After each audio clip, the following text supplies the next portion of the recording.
I don't think I'm breaking any new ground when I say that The Legend of Korra was divisive. Among hardcore and casual fans of the Avatar franchise, it seems to be a 50-50 split of people who either like or hate The Legend of Korra. Personally, I'm of the former. I like the show. I acknowledge that there are legitimate issues with it and that there were a lot of things in it that were handled poorly, but I still enjoy it. I'm not saying it's as good as its predecessor. In fact, there isn't much that can even come close, but I still think that The Legend of Korra is a worthy successor to Avatar: The Last Airbender. When it comes to my YouTube videos, I generally like to keep them positive and lighthearted until I see some straight up idiocy in action, in which case I gotta be a little bit toxic. If you're familiar with my channel, you'll know that I have a series here called Internet Idiocracy, where I make fun of and critique phenomena on the internet. And what I'm about to talk about for the next paragraph would probably be better suited for that series, and I'll probably talk about it in broader terms when the time comes, but I hate videos like this, and this, and this. I don't hate the people who made them, which is why I'm not showing their names, because I'm sure they're fine people and I'm not trying to start any beef, but just imagine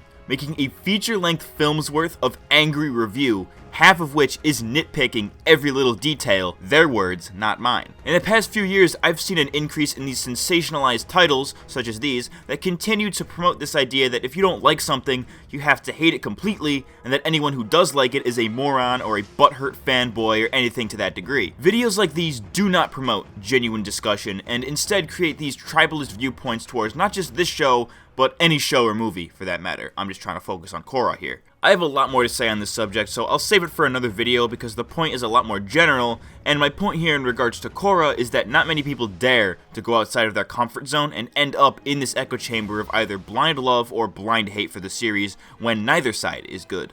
It's completely okay to have issues with the series and not like things about it while still liking it overall. Heck, there are things about it that I really can't stand, like Mako's arc and like 90% of Season 2, and there were a lot of writing flaws that I acknowledge could have been improved upon, but with every negative about this show, I find an equal amount of things to like about it aside from the music, animation, and voice acting. And with a largely casual viewer base, as with most shows, there will be people who don't pick up on certain themes or who don't understand narrative structure and as a result will hate it because they don't understand it, or I've seen many of the reviews of it and have misconceptions about it. I think that the people who hate The Legend of Korra don't give it enough credit, and I'm going to set out to explain the parts of this series that are secretly genius. The only problem is that I can't do this in just one video like I did with my MattCMG video. There is so much misinformation and misunderstanding of this series that it'll have to be explained in multiple videos. I would know, because I wrote and recorded a 20-minute video trying to fit everything I wanted to talk about, and it just didn't work out. Consider this video a test run for some of next year's videos, because if enough people like this one, next year's Avatar month might just be dedicated to defending The Legend of Korra. Today, I wanted to focus on Korra herself. After all, if your titular character isn't good, then your whole show falls apart. I've seen all kinds of things said about Korra, some of which I did agree with for a while, from her character never developed and that she was handed power-ups instead of earning them, all the way to just straight up being a Mary Sue. Today, I'm set out to debunk these arguments because Korra did develop, and while she may have been handed some power-ups,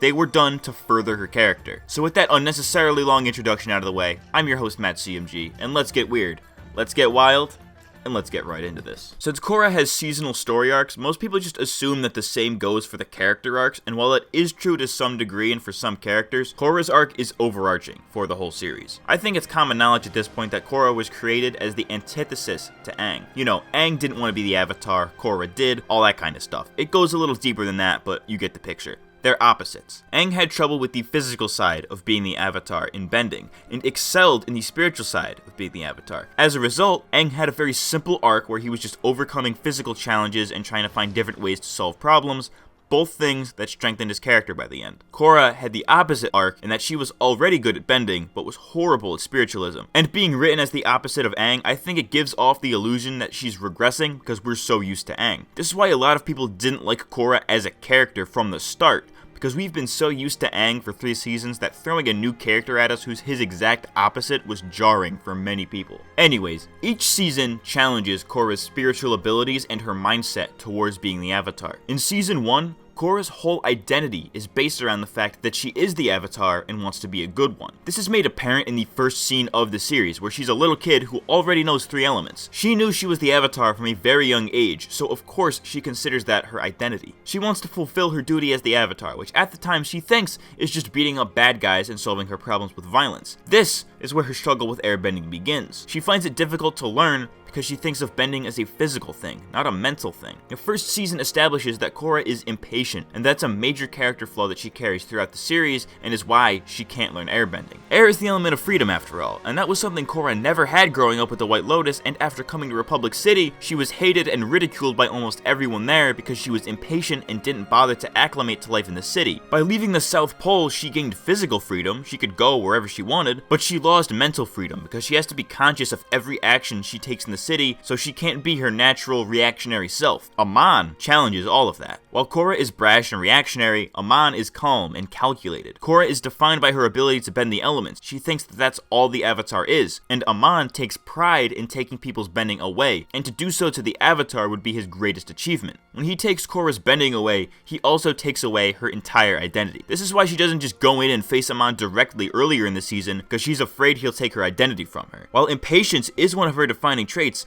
another is trepidation. As impatient as she is to solve the problem at hand, Korra is also very reluctant to go in and actually do it. These two things combined are what creates Korra's mental block that further prevents her from airbending. They are two contradictory mindsets in that being impatient and then not acting on that impatience results in nothing getting solved and things getting worse. Once Mako was about to lose his bending right in front of her and she couldn't do anything to stop it was when she finally snapped and did something. All of her fear about losing her bending/identity was gone because she didn't have that anymore, so she had nothing else to lose by acting, something that she stopped herself from doing because she was afraid to lose her bending. Korra learning airbending wasn't a Deus Ex Machina Mary Sue moment, it wasn't pulled out of nowhere, it was thematic, and meant to show her change in character. She struggled to airbend for the whole season because she was being held back by her mentality at the time that bending is what makes an avatar, and being forced to not act made it even harder. So once her mentality was challenged to the highest degree, she was forced to act in order to save her friend, which was the only other notable thing she valued. Even after this, Korra still upheld her idea that being the avatar and bending all four elements was what defined her as a person, and we see this in the final scenes of season 1, where Korra is depressed because all she had grown to love about herself was gone. She became a shell of her former self. All she wanted was to be the avatar, and now that's all gone. When Aang and all the past avatars appear to her and restore her bending, they gave her that sense of self back. I see why people have issues with this scene. For instance, if season 1 was originally meant to be a one-off thing, then this ending is horrible because she just gets her bending back and doesn't have to earn it back. However, since there was meant to be a season 2 at this point in production, but was too late to change anything, they had to work with what they had, which is why season 2 Korra seemed like she regressed from the end of season 1. Simply getting her bending given back to her doesn't eliminate her mindset of what it means to be the avatar. If anything, it reaffirms it, because she knows what it feels like to not have her bending, her identity, and she still thinks that without her powers and her bending,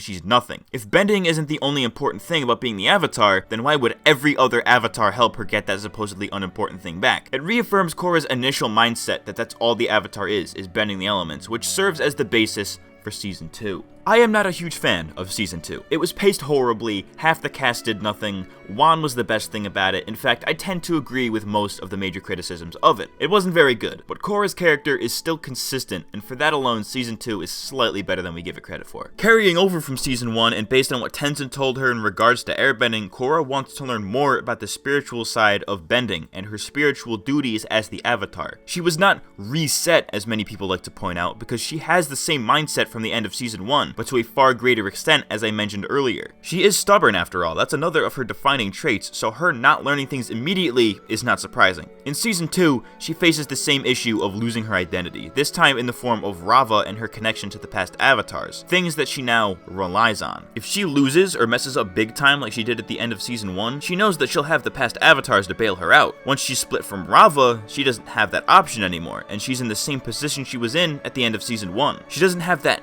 thing that makes her the avatar, or at least she thinks she doesn't. In the final battle against Unavatu, she learns that the real spirit that makes her the avatar isn't Rava, but rather her own spirit. In a literal sense, yes, Rava is what allows her to bend all the elements and connect to spirits and be the avatar, but those abilities are nothing without a good human spirit to wield them. The reason Rava chose Korra to be the next avatar is the same reason she could become a giant Deus Ex Machina spirit kaiju, because her human spirit was strong enough to handle it. She no longer had the past avatars to guide her, so she was forced to put her faith in herself rather than the other avatars or Rava. She starts the season off by abusing her power, and by the end she has a newfound respect for it. Season 2 takes the ideas from Season 1 regarding Korra's character and puts them to the worst case scenario, and this time she actually learns from it, which extends into the next season. And that's as far as I'll go with positives for for Season 2. I won't go into too much detail for Season 3 because most people seem to understand why it was good and why it worked so well, so for the sake of time, I'll summarize. At the end of Season 2, when Korra decides it'd be better for the world to keep the spirit portals open, her brash nature didn't let her see things all the way through. Though she was a changed person, her rash nature and lack of foresight, two things that have always remained core to the character, caused her to not realize the consequences her actions would have. While leaving the portals open could do a lot of good for the world, like bringing the airbenders back, there was also a lot of bad that could come from it, like the spirit wilds and Zahir. In this season, Korra has to deal with the fact that even with the best of intentions, bad things can and will still happen as a result of her actions. She brought the airbenders and the Red Lotus back into the world, and it's her duty as the Avatar to clean up her own mess. I could go more in depth with Zahir in a different video, but for now all I will say is that Zahir had a point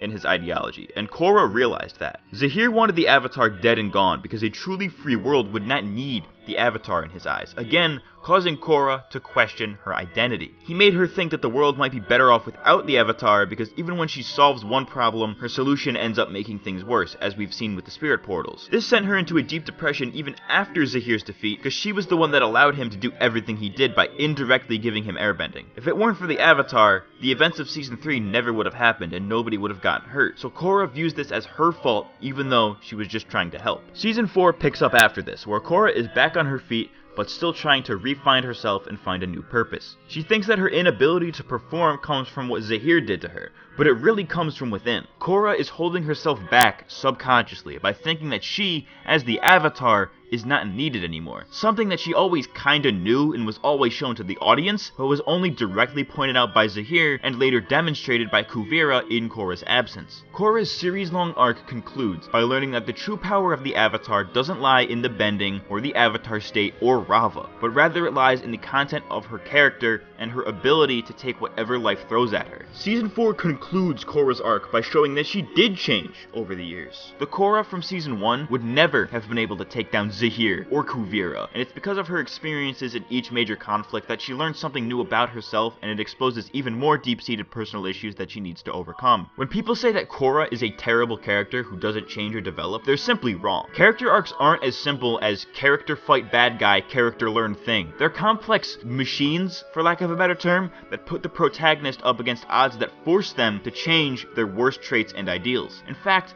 I think I liked Korra's arc more than Aang's, and this is coming from someone whose favorite character is Aang. While Aang's character development in the original series was great, it's also a little bare bones because Aang is way more mentally in control of himself than the average person, so he comes off as very goody two-shoes who always learns a lesson. While Aang was flawed and learned to deal with his flaws, Korra's flaws led her to find even deeper flaws within herself, which makes for a much more relatable and complex character arc. Korra had her ideals challenged way more than Aang did, and I think more effectively. In terms of spiritualism, Korra's spiritual journey was way more impactful than Aang's. Aang had challenges, sure, but since he was an airbender, the most spiritual of all benders, he was able to solve them relatively easily. Korra didn't have any of that spiritual training and had to figure not only that stuff out, but also her own personal problems on her own. Spiritualism isn't just messing around with cosmic energy, it also has to do with self-perception and self-worth, and Korra's arc handled that beautifully, as I explained earlier. Granted, it was a little rough around the edges, and Aang's arc was much more refined, but it is great nonetheless. So to sum this video up, Korra was not a bad character. Was she written as well as she could have been? Probably not. In fact, there's probably some things that I would change, but if it's one thing she excels at, it's being a relatable character. One with personality traits that can't be changed and might even be contradictory. One with flaws and issues that don't just go away after a day. And one on a track to self-actualization. All of which are things that we can all relate to. I've been MattCMG. I'll see y'all next week. Thanks for watching.